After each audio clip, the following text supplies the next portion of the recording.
Hello everyone, it's me again, Mariket Flores, and welcome to my channel. Guys, ilang araw tayong hindi tayo nagkikita dito sa ating personal vlog dahil nga sobra talaga akong hapong-hapo. Fagod na fagod ang Becky.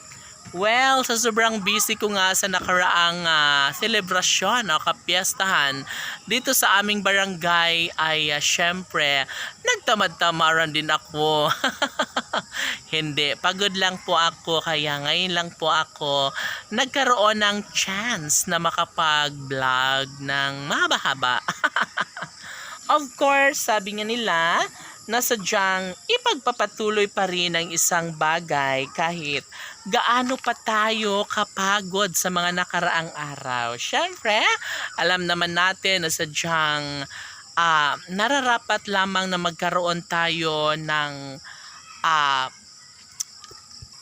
kasaganahan at may pagpapatuloy ang lahat.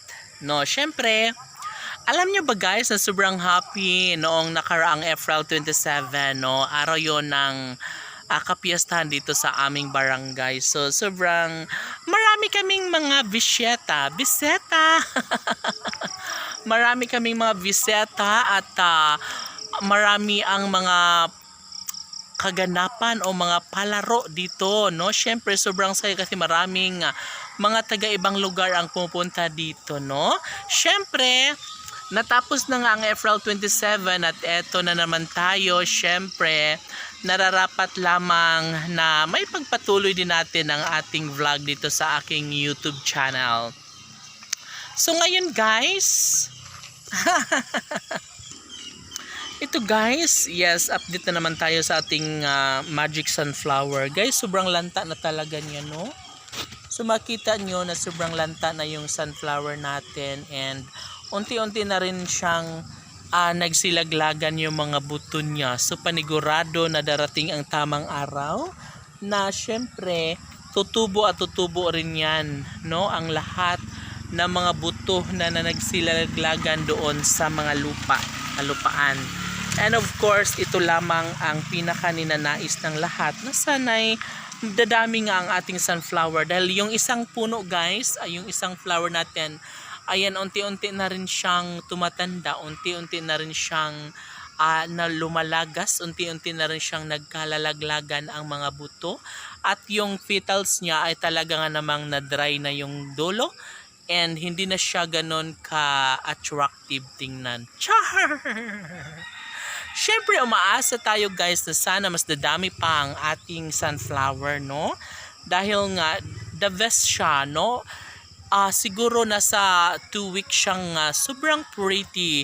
And of course, almost a month na ang ating sunflower. So kaya nagkaganyan na siya. Nagiging dry na. And guys, may tanong ako. Sa isang puno ba ng sunflower, isang beses lang siya namumulaklak? Isang ganito lang ang ibinibigay ng bawat puno ng sunflower? Or maaari pa na magkaroon pa siya dito ng extension para mamulaklak ulit ng sunflower. Kasi sayang, no? Sobrang healthy ng stem ng kanyang puno. Tapos isa lang yung flowers. Pwede ba yon? Or ganun talaga yon?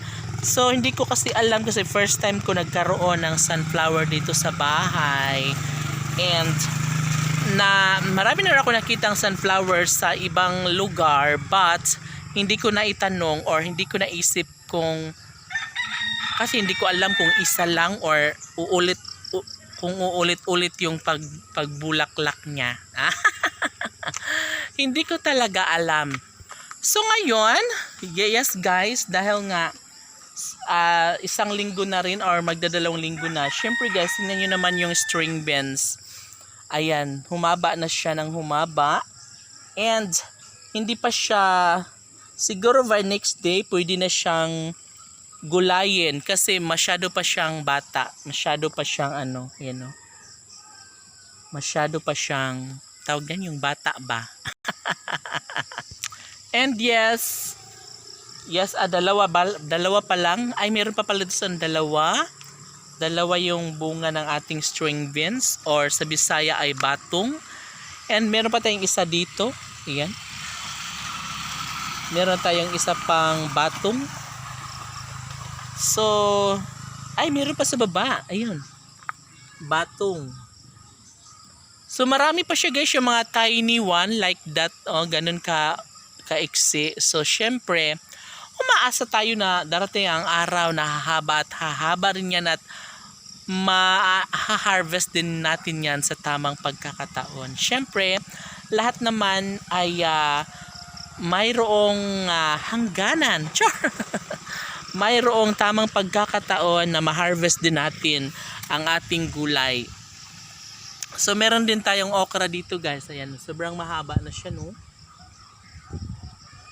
So dapat sana yung maliit pa lang kasi parang matigas na siya. Hindi na siya masarap kainin o hindi na siya pwedeng gulayan kasi nga maano na siya guys, matanda na, makunat na. So as you can see ito siya. So dapat yung ganun pa lang kaliit po pwede na siguro or mahaba-haba dyan ng konti, no? Kasi nga sobrang maiksi pa naman siya. And dapat bata pa lang yung okra para mas yummy siyang kainin. Isawsaw natin sa may bagoong na may sili at suka. So sobrang sarap nun. I really love okra na isasawsaw sa bagoong, no? And of course, ang ating malunggay, guys, nakakuha na rin kami dito ng dahon ng malunggay nung nakaraang araw. Pagkatapos ng fiesta, kasi masarap humigop ng sabaw ng isda. Kasi nga, puro karne nung nakaraang fiesta. And guys, sobrang sarap talaga. Bumili ako ng, ano yan? Yung isda na malapad, yung puro laman. Yellow pen. Hindi ko alam. Yellow pin. And ito yung inano namin guys, yung sobrang healthy na malunggay, o diba? So makikita nyo, sobra talaga siyang tumatadyak sa healthy, no? Healthiness overload. And ayun guys, so makita nyo, meron din tayong, anong tawag nyo sa inyo guys, ganito? Salagubang. Salagubang ba yan? Or sa amin kasi bakokang. So yung bakukang guys, nagpapahinga rin siya dyan sa may dahon. So siguro napuyat siya last night kasi nga may disco dito. So yun guys, sobrang sarap nitong malunggay nito. I really love the sabaw. And yung isda na yellow pin, sarap. Ay! And of course, ayun, tama na yun kasi mahaba na yung video natin and see you again tomorrow. Thank you so much you guys sa lahat ng mga nanood ng ating video. It's me again, Market Flores. God bless you guys. Bye!